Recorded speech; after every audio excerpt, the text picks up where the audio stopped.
Introducing our team. Baik, pada kali ini kami akan menjelaskan profil PT Enerco RPO Internasional.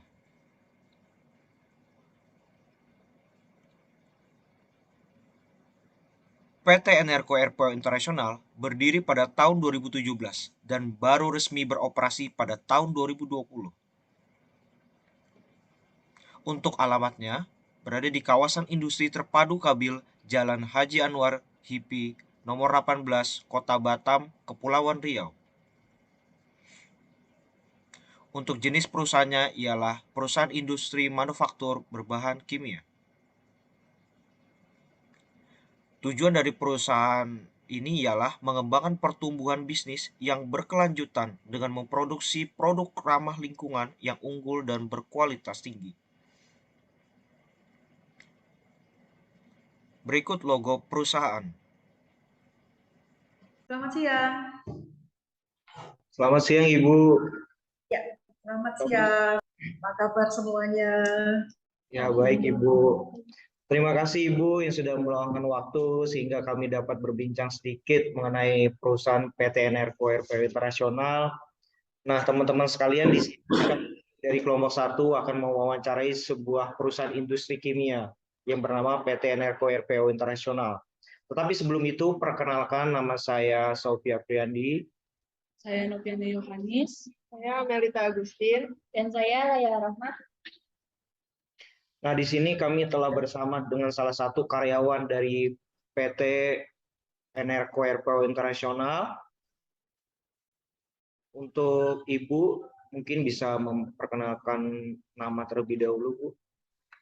Baik, nama saya Agus Purwati. Ya, di samping saya ada namanya Pak William. Saya sendiri di sini sebagai HRGA Manager. HRGA itu singkatannya udah tahu ya, Human Resource General Affair ya, Manager. Sebelah saya Pak William Luke itu sebagai Project Engineer. Jadi di kesempatan ini nanti untuk hal-hal umum yang akan ditanyakan bisa saya jawab. Nanti Pak William jawab kalau adik-adik mahasiswa dari UNY tadi akan nanya mengenai proses produksi. Nanti Pak William bisa bantu saya untuk menjawab. Ya, kami persilahkan. Oke, terima kasih Ibu. Untuk mempersingkat waktu langsung saja Ibu untuk masuk ke pertanyaan pertama. Menurut Ibu, mengapa produk perusahaan ini lebih menonjol sehingga pelanggan tidak mudah beralih ke produk saingan? Oke, kemarin sama Amelita sudah saya share mengenai websitenya PT Enerco ya. Adik-adik sudah sempat buka? Sudah, Ibu. Enggak ya? Ya, perlu diketahui bahwa PT Enerco RPO Internasional itu perusahaan pionir ya. Industri sejenis seperti Enerco tuh tidak ada di Indonesia, hanya satu-satunya industri yang mempunyai teknologi seperti di sini itu hanya PT Enerco. Jadi PT Enerco itu memproduksi namanya TDAE. TDA itu Trade Distillate Aromatic Extract, itu adalah salah satu bahan baku untuk industri ban dan karet. Nah, industri PT Enerco itu industri yang ramah lingkungan, jadi tidak mengandung racun. Jadi itu hal keunggulan kita bahwa kita bisa bersaing dengan industri yang lainnya. Perusahaan jenis itu tidak ada di Indonesia, hanya kita. Nah, di dunia sendiri perusahaan sejenis ada mungkin perusahaan Rusia ya. Itu juga cuman ada beberapa. Jadi dari sisi pemasaran kita punya banyak peluang. Jadi kita sangat optimis, daya saing kita tinggi karena kita satu, hasil industri kita tidak beracun. Yang kedua, di Indonesia belum ada pesaing, hanya kita. Seperti itu. Oke, baik Ibu. Lanjut ke pertanyaan kedua. Menurut Ibu, apa faktor atau hal yang diperlukan untuk ditingkatkan dari perusahaan ini? Faktor atau hal yang perlu ditingkatkan dalam perusahaan. Ya, eh, gini Mas ya, PT Enerco ini kan kalau dari website dibaca kita termasuk perusahaan baru ya. Industri kita kan kurang lebih kita mulai konstruksi tahun 2017, 2018, 2019 udah selesai, mulai uji coba, 2020 mulai komersil. Jadi saat ini yang perlu ditingkatkan dari kita adalah promosi ya, promosi ke beberapa perusahaan-perusahaan ban baik yang ada di Indonesia maupun yang ada di luar negeri. Jadi saat ini kalau produk kita bisa memenuhi perusahaan-perusahaan ban aja di Indonesia ataupun majority di dunia, ya kita akan semakin maju gitu. Jadi tingkat promosi dari barang yang kita jual itu yang kita perlu tingkatkan pada saat ini. Oke, baik Ibu. Baik Bu, untuk pertanyaan yang ketiga, kapan periode proses pencatatan keuangan pada perusahaan ini dilakukan?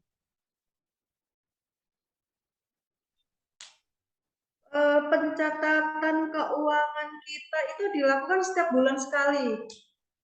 Ya, per bulan kita catat itu untuk kebutuhan internal. Ya, bulan sekali ya.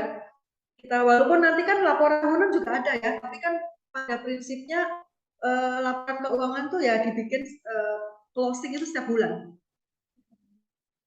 Baik Bu, untuk pertanyaan yang keempat, di mana saja produk yang dihasilkan perusahaan ini didistribusikan dan bagaimana strategi pemasaran perusahaan ini? Saat ini produk kita banyak dipasarkan di Korea, di Cina yang lebih banyak ya. Cina lebih banyak, lebih besar ya, pasar di Cina lebih besar. Korea, India, Pakistan, ke mana lagi? Indonesia sendiri di Gajah Tunggal beli produk dari kita. Sri Lanka, itu ya. Jadi itu Mbak ya. Pasar besarnya di Cina, yang nomor 2 ada di Korea, di Indonesia sendiri ada Sri Lanka, ya, India. Baik, untuk pertanyaan selanjutnya, dalam hal pembagian kerja, Bu, siapa yang melakukan pembagian kerja dalam perusahaan ini, dan mungkin apa saja pembagian kerja ya dalam perusahaan ini? Oke, kalau pengaturan pembagian tugas itu kami punya namanya dokumen job description ya. Nah, job description itu disusun oleh manajer departemen masing-masing bersama dengan HRD, HRGA. Jadi pembagian tugas itu tentunya akan dikelola atau diatur oleh supervisor atau manajer masing-masing, namun itu akan dicatatkan oleh HRGA dan akan dibuat dokumen yang dokumen yang official gitu, dokumen yang official sehingga job description itu tercatat dan setiap karyawan itu dipastikan mempunyai masing-masing job description.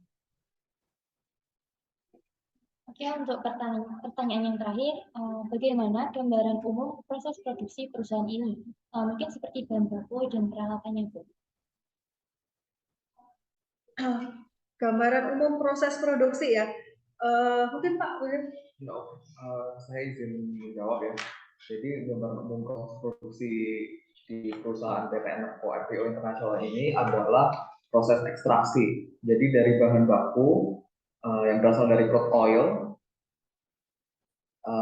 berupa ekstrak crude oil ya. Jadi kalau dari crude oil itu yang ringan-ringan jadi LPG, LNG, bensin. Nah, raw material kita adalah fraksi beratnya, jadi ekstraknya. Nah, dari ekstrak crude oil ini di perusahaan PT Enerco akan diekstraksi kembali untuk dihilangkan bahan-bahan yang beracun. Nah, jadi setelah diekstraksi akan diperoleh produk TBAE yang tidak beracun. Seperti itu gambaran umumnya. Ya, mungkin saya kasih tambahan ya, Mbak ya. Jadi tadi Crude oil itu gambarannya gampangnya itu bagian dari turunannya minyak bumi. Biar ada gambaran ya, turunannya minyak bumi. Nah, tadi crude oil itu bahan baku kita tuh sering kita sebut DAE. DAE ya.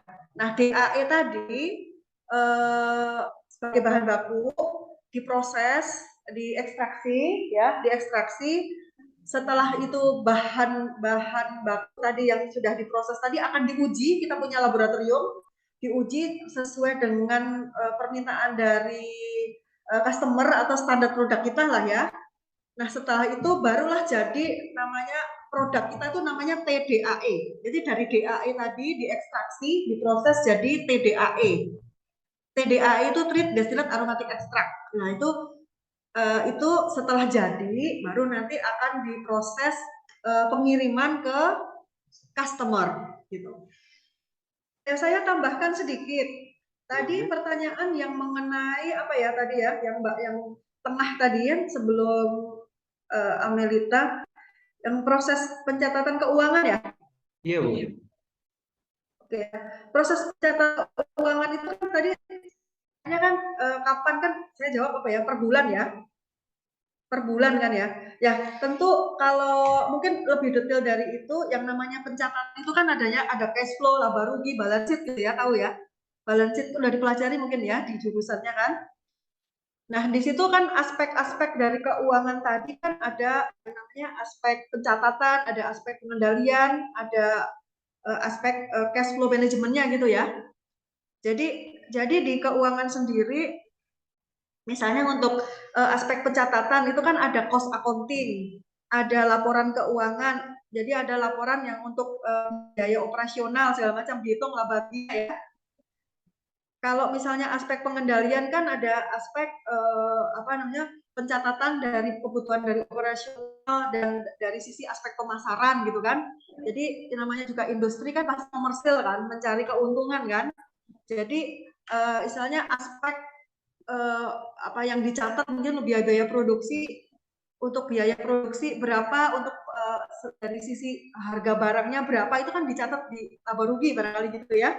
Nah, itu aspek-aspek yang tentunya dikelola oleh keuangan kita gitu. Jadi setiap bulannya pasti ada berapa biaya operasional, cost controlnya berapa, terus biaya untuk dari nilai barangnya berapa. Nah, itu kan akan dihitung. Gitu. Oke, baik. Sekali lagi terima kasih untuk informasinya, Ibu. Dan Ya, nanti, kami cukupkan wawancara pada kali ini, Bu. Ya, ya, terima kasih sekali lagi, Bu. ya sama-sama. Nanti kalau ada yang kurang jelas boleh japri ya. Oke, siap, Bu. Kami pamit undur diri ya, Bu. Ya. Analisis SWOT. Yang pertama, strength, kekuatan, memproduksi produk dengan teknologi satu-satunya di Indonesia. Perusahaan ini merupakan satu-satunya di Indonesia yang menghasilkan produk berupa TDE, Treat Distilled Aromatic Extract, yang tidak mengandung racun dengan teknologi ramah lingkungan. Yang kedua, weakness, kelemahan, minimnya promosi yang dilakukan perusahaan. Promosi yang dilakukan masih cukup terbatas melalui koneksi dari beberapa agen atau broker dan penawaran ke beberapa perusahaan ban. Yang ketiga, opportunity atau kesempatan. Pemasok bahan baku utama untuk perusahaan ban di Indonesia. Hal ini merupakan peluang besar bagi perusahaan karena tidak adanya pesaing dengan produk yang serupa di Indonesia. Yang keempat, threat, yaitu atau ancaman. Yang pertama, naiknya bahan baku utama yakni minyak bumi dari produksi perusahaan ini yang tidak seimbang dengan nilai harga penjualan dapat menyebabkan kerugian. Lalu yang kedua, karena belum adanya pesaing di Indonesia, muncul perusahaan dengan teknologi yang sama masih sangat memungkinkan.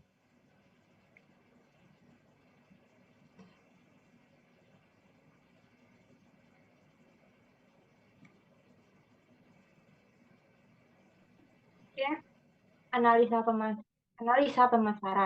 Yang pertama, target pemasaran. Perusahaan pembuatan ban dan karet sintesis karena perusahaan ini memproduksi bahan bakunya. Yang kedua, strategi pemasaran. Satu, melalui koneksi tim marketing, perusahaan mempunyai koneksi ke beberapa agen. Yang kedua, menghubungi perusahaan yang membutuhkan produk. Marketing menghubungi perusahaan yang membutuhkan produk dan mengirim sampel produk jadi untuk diuji sebagai bahan baku dan bahan tersebut. Yang ketiga, produk yang dipasarkan.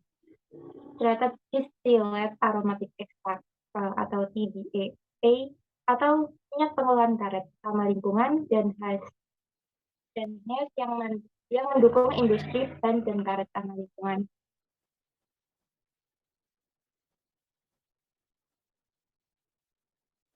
Selanjutnya, analisa keuangan.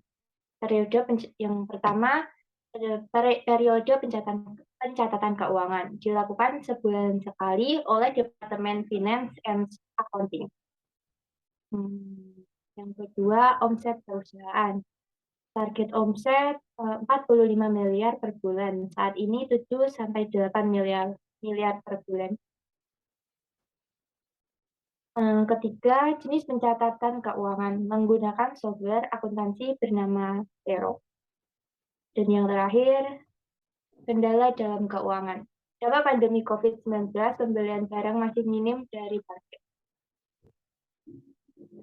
Yang selanjutnya adalah analisa SDM. Yang pertama yaitu jumlah karyawan. Total keseluruhan karyawan saat ini berjumlah 92 karyawan. Yang kedua, pembagian kerja. Pembagian kerja dilakukan oleh manajer departemen masing-masing bersama HR dan JA. Yang ketiga, jenis pembagian kerja. Yang pertama yaitu Departemen Operation, yang kedua Departemen Sales dan Marketing, yang ketiga Departemen Finance dan Accounting, yang keempat Departemen Human Capital, yang kelima Departemen Supply Chain Management. Yang keempat yaitu lingkungan kerja. Yang pertama yaitu lingkungan kerja kondusif. Yang kedua, hubungan antar industri, baik komunikasi pemimpin dan antar karyawan berjalan baik.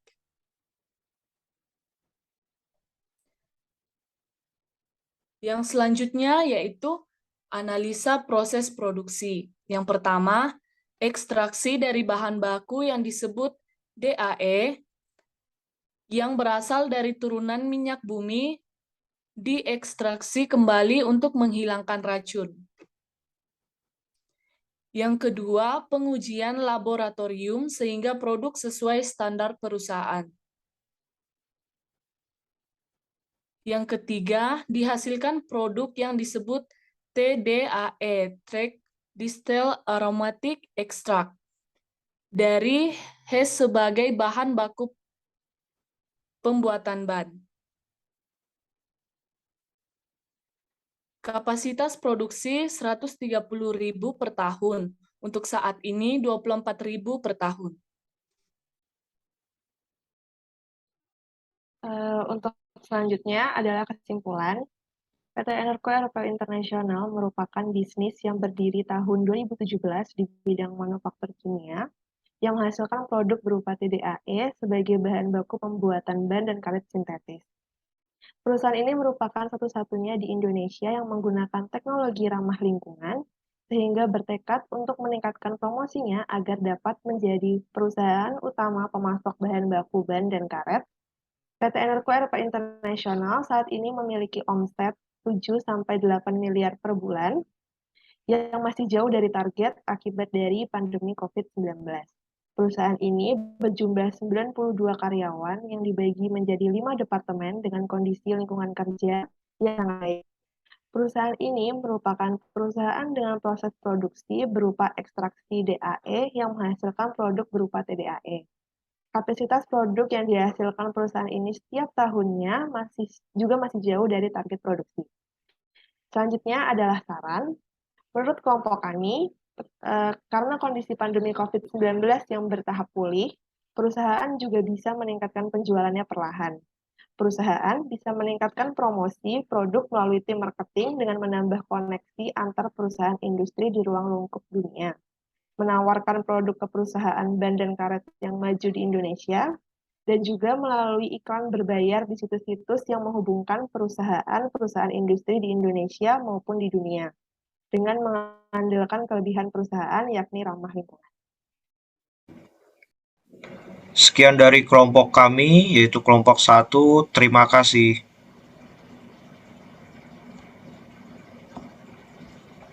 Thank you for watching.